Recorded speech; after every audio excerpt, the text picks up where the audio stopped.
ലലീഗയിൽ Atletico മാഡ്രിഡിന് വിജയം. മയോർക്കയെ നേരിട്ട് Atletico Madrid എതിരില്ലാത്ത 2 ഗോളുകൾക്കാണ് വിജയിച്ചത്. സാമുവൽ ലിനോയും അന്റോയിൻ ഗ്രീസ്മാനുമാണ് അത്ലറ്റിക്കോയ്ക്കായി ഗോളുകൾ നേടിയത്. വിജയത്തോടെ ലലീഗ കിരീടപ്പോരാട്ടം ശക്തമാക്കാൻ അത്ലറ്റിക്കോ മാഡ്രിഡിനായി.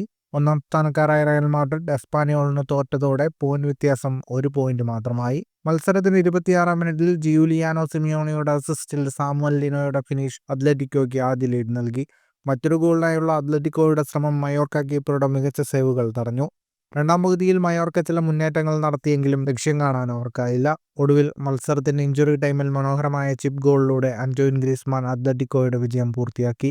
മത്സരത്തിലെ കണക്കുകളിലേക്ക് വന്നാൽ 53% ബോൾ പൊസിഷൻ അത്ലറ്റിക്കോ മാഡ്രിഡിനായിരുന്നു. 17 ഷോട്ടുകൾ അത്ലറ്റിക്കോ തൊടുത്തു. 5 ഷോട്ട് ഓൺ ടാർഗറ്റ്. 460 പാസുകൾ. 85% കൃത്യതയോടെ അത്ലറ്റിക്കോ പൂർത്തിയാക്കി. 10 ഷോട്ടുകൾ തൊടുത്ത മയോർക്കയുടെ ഒറ്റ ഷോട്ട് മാത്രമാണ് ഓൺ ടാർഗറ്റിലുണ്ടായിരുന്നത്.